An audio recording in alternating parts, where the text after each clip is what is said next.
Hello, my name's Richard Cox, and I'm joined by my friend Nicole Schnackenberg today.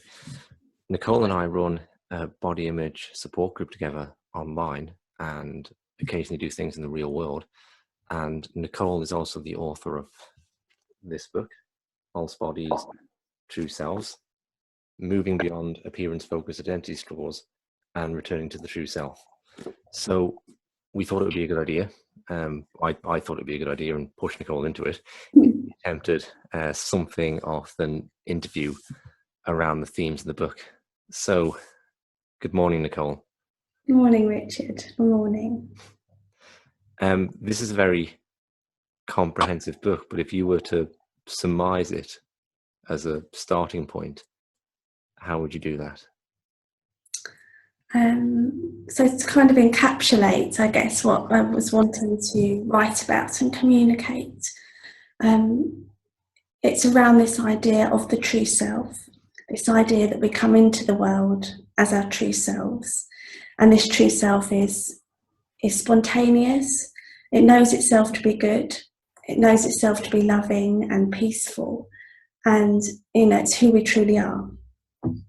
And it can happen through life that this true self is perhaps not felt to be met with acceptance, not felt to be embraced, either by the self or by others.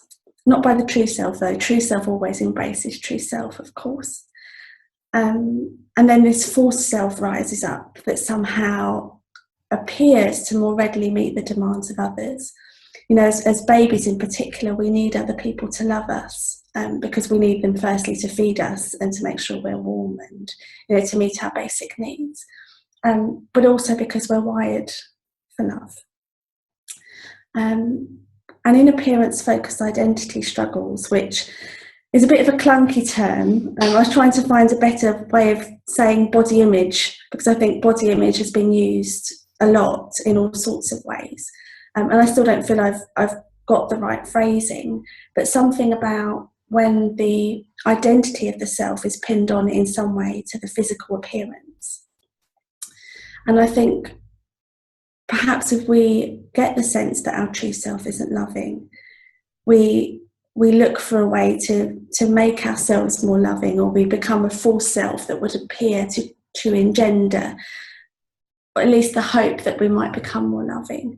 And I think in an appearance-obsessed society, what can happen is that we look for a way to be loving, and society would seem to suggest we can become more loving by changing our appearance, either by, particularly if we're female, losing weight, or if we're men, perhaps becoming toned or muscular, or there's all sorts of notions around clear skin and straight teeth and this kind of hair, and I think it's very much sold as if you alter your appearance in this way, or if you amend yourself in this way, and it's very much taken that the appearance is the self, that you'll be more lovable. I think it boils down to that. Mm-hmm. So in this book, I guess I was trying to explore this notion of diagnoses like eating disorders, and like anorexia and bulimia and others, and body dysmorphic disorder as well, and other identity-focused struggles. I was exploring this idea that maybe actually they're not about appearance at all. Maybe they're about this burying of the true self. Mm-hmm. And the book, it's very comprehensive, but built around a core of your own experience of going through these kind of struggles, the loss of the true self and the return to it through various means. Could you talk us through maybe the start of that journey, how you came to suffer with some of these conditions yourself? Yes, I guess it's a long story, so yeah, stop me at any point and I'll try to get the important bits. And I guess my story begins as all of our stories begin. Before I was even born, we're not born into a vacuum. And there'd been a lot of trauma in my parents' upbringing. And they were very young when they had me and hadn't worked through some of this trauma. I think it's really important also to mention that this is not, not about blame, but acknowledgement. I guess, you know, for years I just thought everything was down to me and me alone. But of course, there are lots of societal and family-based underpinnings at the same time. So, you know, it's really hard, I think, because a lot of these struggles are set before we can have memory of them, or the stage is set for them. So I can't remember being a little baby and, you know, feeling like I couldn't be my true self. But I now, you know, imagine through having lots of family therapy and also talking to my family and a lot of self-exploration and exploration with my family, that absolutely my true self probably was not acceptable. You know, because, you know, my poor parents had had all these struggles themselves. How to contain my difficult emotions, how to deal with me if I cried. You know, it's a big part of our family script that, oh, Nicole was a really good baby, she never cried. And I'm sure I did cry. You know, when I came out of the womb, we all cry unless there's a big problem when we come out of the womb. But I'm pretty sure I also learned not to cry and to squash all my emotions down and to ignore them and to get cut off really from the lived sense of my emotions in my body. And that kind of worked through my childhood, kind of. I did struggle with, you know, things like insomnia, and I was bullied a lot because I guess I was just such an easy target because my self-esteem was very low, and I kind of squashed down any difficult emotions constantly, so I never fought back in any way. But to the outside eye, it would have seemed that, you know, our family was kind of managed, you know, we're kind of doing okay. In fact, probably you'd have said, you know, we were a very happy family, and in many ways we were. You know, my parents are incredibly loving, and we had many happy times, of course. But I kind of got to my, you know, that lovely bit where we tip into, or begin to tip into, adolescence, and emotions just don't get stuffed down so easily in adolescence. That's my experience. And I understand it to be the experience of many others, this idea that you kind of get to adolescence and your emotions start kind of seeping out everywhere. And this was incredibly terrifying to me because I thought I wasn't allowed to be angry, I wasn't allowed to be sad. You know, I had to constantly paint a smile on my face and constantly have to be the good girl and everything to be okay. And at this point, I think I felt incredibly unlovable, but I didn't really know why. I just felt like I was some kind of monster, really. I think when we squash our true self down for so long and in such a strong way, we can begin to lose a sense of who we are. And I was just thinking, I'm trying so hard to be good, I'm trying so hard to be happy and loving and caring and kind, and yet certain core people in my life just seem to continue to find me quite difficult to love.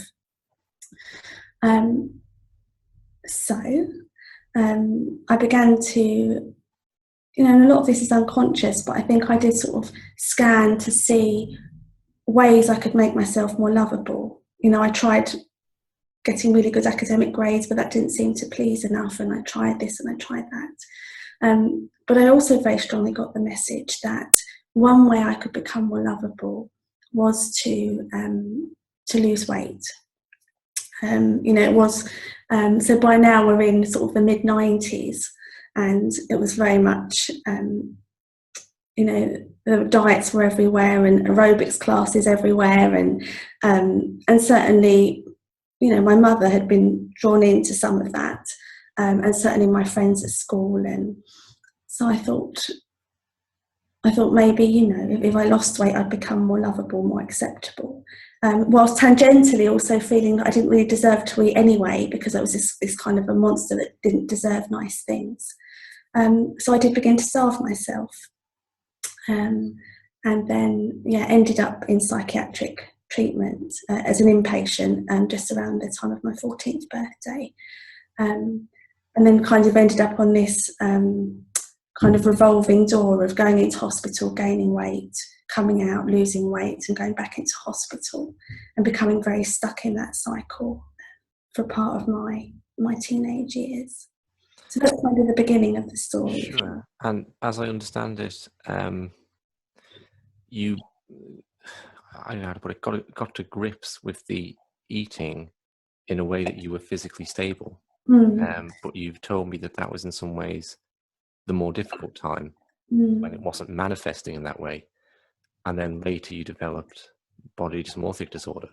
Is that a correct assessment or overview of the following years? Yes, you're right. I did end up with a diagnosis of body dysmorphic disorder. I think what happened was, after many years of this kind of cycle of self-salvation, absolutely just devastating my family. I think it's just as hard to watch this as it is to do it, if not harder. And my poor family went through hell. And I suppose I got to a certain point and I realised, I was consumed by guilt for a start, and I'm still working through some of that guilt. But, I realised it wasn't working. Me starving myself was not making me more lovable. It wasn't connecting me more strongly to my mother. It actually taken me further away from all of those things. And I guess I've been told repeatedly that you need to fight this, you need to manage this. So I tried to fight it, and I tried to manage it, and I stuck to my meal plan, and I stopped over exercising, and if a difficult thought would come into my head or a compulsion to do something to self-harm, I would push that down and I'd squash it down and I'd ignore it and I'd try to continue with my life.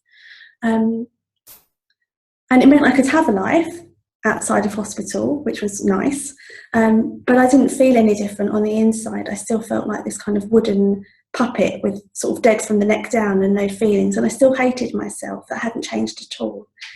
And I think so often, Richard, with struggles in life, if the root of them isn't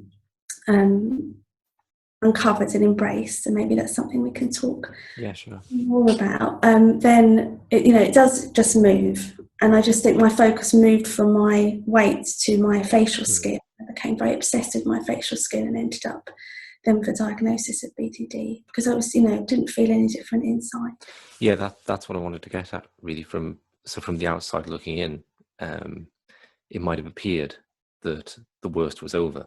Absolutely. But from the inside out, that's not the case, and it remanifests in some way. So moving on then, you've mentioned this idea of the true self and recovering that as the path to healing for you. How did you come across that kind of concept, and what did that look like for you when you started to engage with it? Thank you. So maybe it's good to mention that I'd learnt to meditate when I was 10. I was very fortunate to have been receiving some instruction it was a prayer kind of evening that I went to every week, but actually a lot of it was centred around meditation, and I'd really continued that. And I do feel it was my saving grace throughout those years. So it was always something that had supported me in my journey, if you like.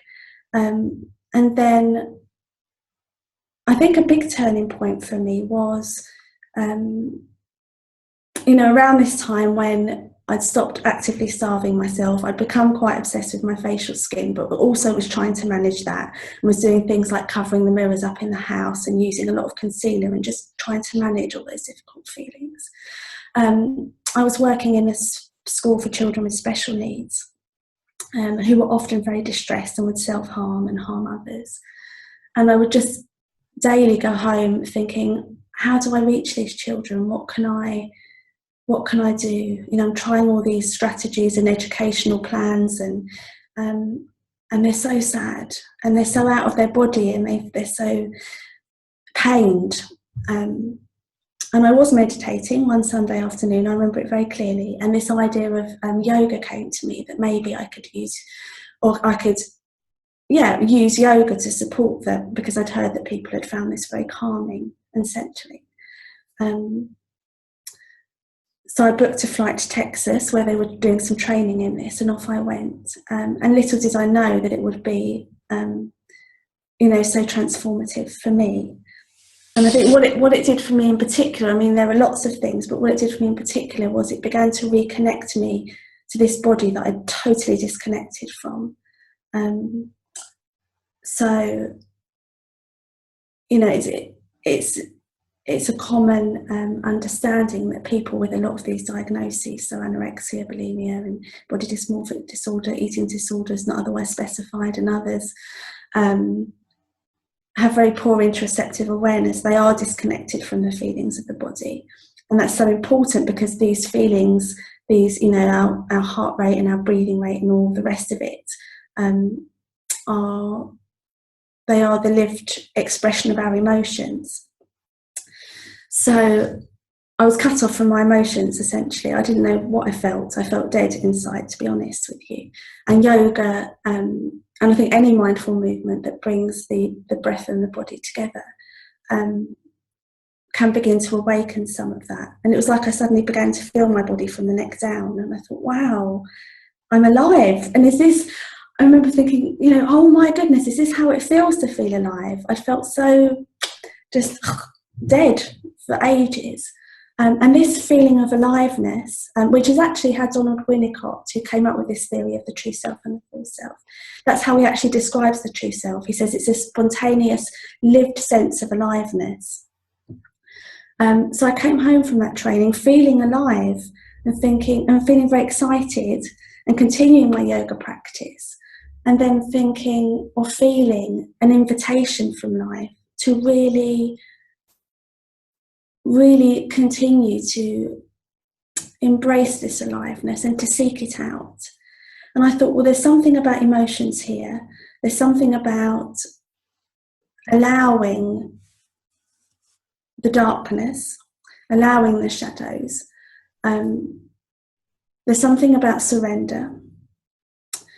And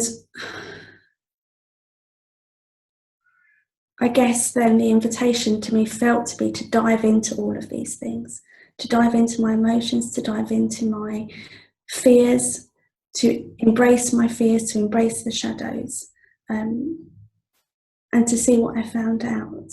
And I suppose that's the beginning of sort of that part of the journey.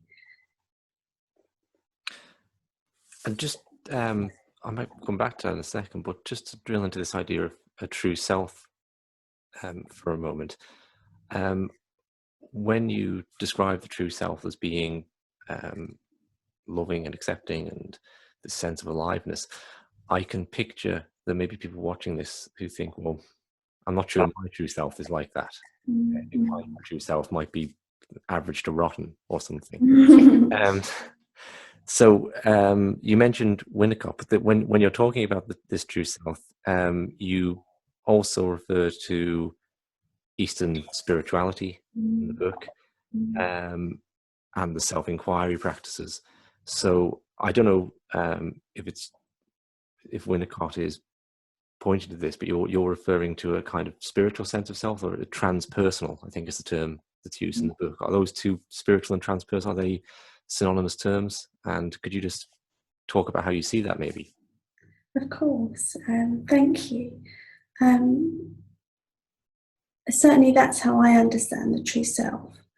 I'd love to have dinner with Winnicott and see what he thought. I think he was very much thinking, I do think he was also thinking about our innate selfness, in terms of a connection existing between all of life. And Jung spoke about this as well, his self with a capital S, a self that kind of goes beyond the confines of the physical body in some way. I guess for me, the true self is very much the one self. So this idea that there is, this idea that consciousness expresses itself, that the whole of life is the play of consciousness, and that consciousness in some way is in the business of knowing itself, and in some way in the business of waking up to itself, and in some way is in the business of having the absolute joy of knowing itself. And I think a dichotomy needs to exist for that to happen, because of course if self is all there is, how can self look back on self and say, oh, there I am? So I guess my experience of life is that it's just self playing out in all these different ways, in these different embodiments and different experiences. And therefore it's all the same self, it's the same consciousness, and it's the same awareness in all of us. And that the love and the peace and the spontaneity in me is absolutely unequivocally the same as the love and the peace and the spontaneity in you. There is no divide between that. And I guess the practice of self-inquiry in some ways is about dropping everything that isn't the self and discovering that everything that isn't the self isn't. Mm-hmm. And this for me was truly astounding, because I thought I was a monster. You know, when you talk about sensing that the self might be rotten, I thought I was like worse than rotten. And yet when I remained as the awareness behind the thoughts, so I realised, okay, I'm having thoughts. Who is it that listens? Who is it that observes the thoughts? And I have a mind, but who is it that knows it has a mind? Who is that? And I have this body and I see it in the mirror, and I'm not very delighted with it, or I wasn't at that time. But who is it that perceives that body? If there's something perceiving the body, I can't be that body. The I has to be somehow separate. And kind of back and back and back. And it's very much, it almost feels silly to talk about it because it's not a word thing. It felt to me like literally within a nanosecond, I had this realization that not just the realization, the absolute sense and the experience of being the awareness behind all of these things, and that being who I truly am, and that being love and spontaneity and peace and joy. And then whilst their mind does what mind does and tries to keep us safe and throws up all sorts of things, and I now find I can return to that sense, and therefore, you know, I look in the mirror and I see a body, but you know, if it changes in some way physically, it's just changing. It's because it's, you know, it's just a body. In the same way as my thoughts change and develop and regress all the time, but they're just thoughts. Yeah, I suppose it would be almost obvious to say this connection with the true self, this transcendent sense of self, changes your very paradigm about what beauty is. That it's not something that's arising from having your cheekbones in a certain place or a symmetry on your face, but rather it's this deep quality coming through us. Absolutely, absolutely. And I think the true self, the self is beautiful and knows itself to be beautiful. And the self is, you know, true self is loving and knows itself to be loving. And then it's a very different experience looking in the mirror, because you're looking out, you know, as the awareness towards awareness. And then actually every expression becomes very beautiful, because it is just this consciousness playing itself out. And there's that kind of discriminatory sense is gone. You know, the discriminatory sense of, okay, I have a few spots today, that's bad. It vanishes, because it's neither good nor bad. It's just the play of, you know, it's just life being life. That's all it is. Okay. You've obviously written the book more than just to tell your story, but with the hope that this approach that you've discovered and adopted can be helpful to other people. It's something that's accessible to other people. It's not some deep, mystical, esoteric thing you need to devote your life to and go off to a monastery. Yes. So what would you say about that if people are watching the video and thinking this is great, but I don't know if it's something that's accessible to me? How do you find these practices accessible, and what would you say to someone who's got those kind of thoughts going on? Thank you. And I think you're right. I think my deepest desire for the book was that it may support someone for their journey not to take so long. And it's not about disregarding the journey, because I think these shadows are an invitation, and it is an invitation for self to know self, and therefore it's a beautiful invitation. It looks pretty awful at the time, but isn't ultimately. And I do think there's nothing complicated about it. In fact, it's the most simple thing in the world, the most simple thing. Because we're not talking about following a particular dogma or teaching, or needing to read lots of books, or to meditate for 10 hours a day, or join an ashram, or I don't know, whatever it is, dance around a fire at midnight in a certain way. We'll do that if that supports you. And there's nothing wrong with any of those practices. I went to a chakra dancing workshop yesterday, and it was amazing. But it doesn't have to be any of those things. I think it's our innate, I don't know the word, I'm thinking of words like trajectory, journey. I think it's just innate to us that the self will wake up to the self, and that can happen in a myriad of different ways. But I do think it can be invited, and I think that's all it is an invitation. And for me, the key things were, and they're very simple things really, allowing and embracing everything, all the emotions, all the darkness that I felt to be within me and outside of me, all the fears, truly embracing them, which is of course not the easiest of things, but in some ways it is the easiest of things. It's just allowing. Fighting is the hard bit. And just, either occasionally or setting aside time for it, stepping back into that awareness of what's occurring and what's unfolding. I think self wants to know self. So I don't think it's a difficult and complicated thing, because it's organic and it's natural and it's desired. Even if it seems to us on the surface of things that we don't desire it, or that we're afraid of it, or that it's not useful to us.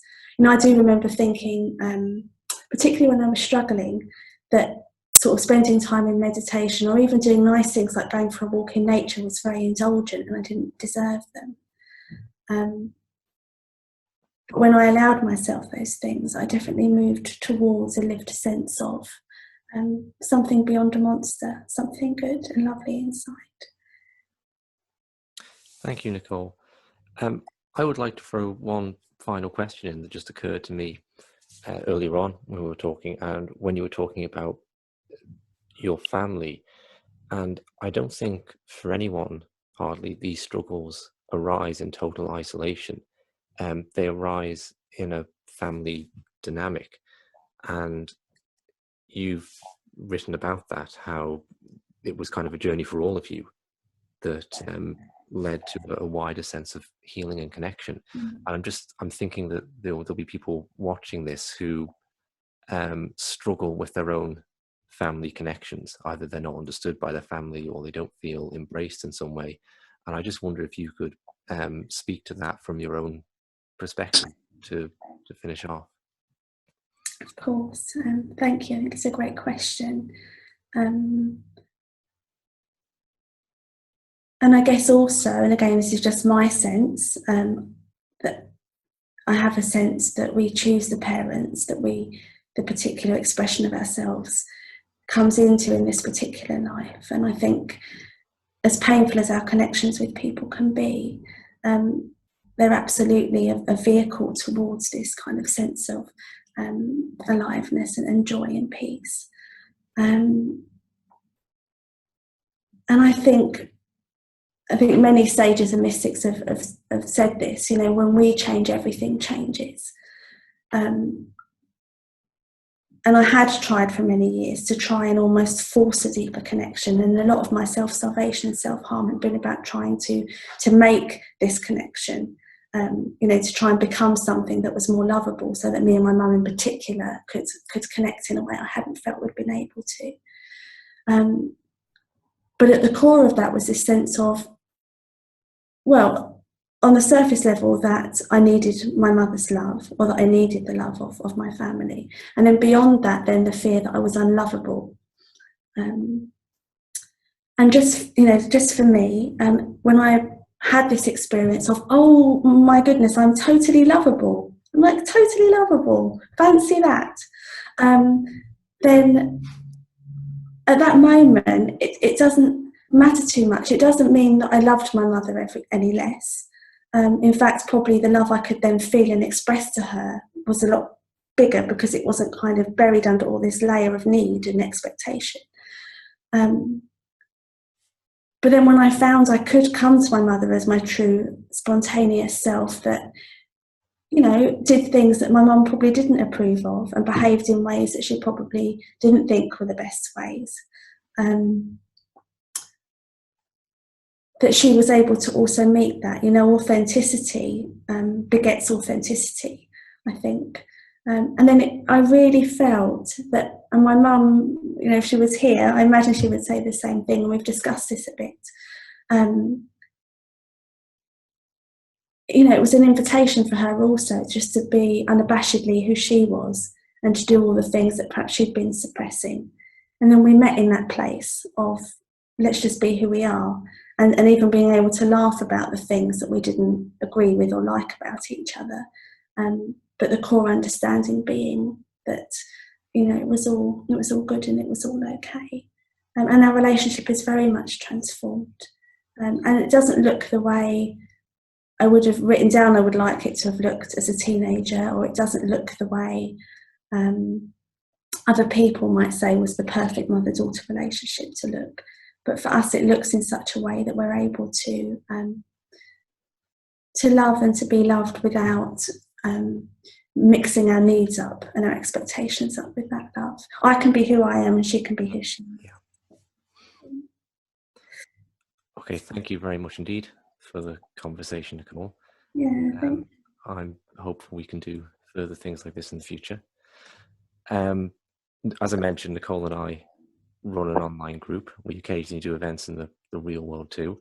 So I'll put a link to the details for that beneath, and please do get in touch if you'd like to be informed, and come along and meet us. So thanks again, Nicole, and we'll speak soon. Thank you, Richard.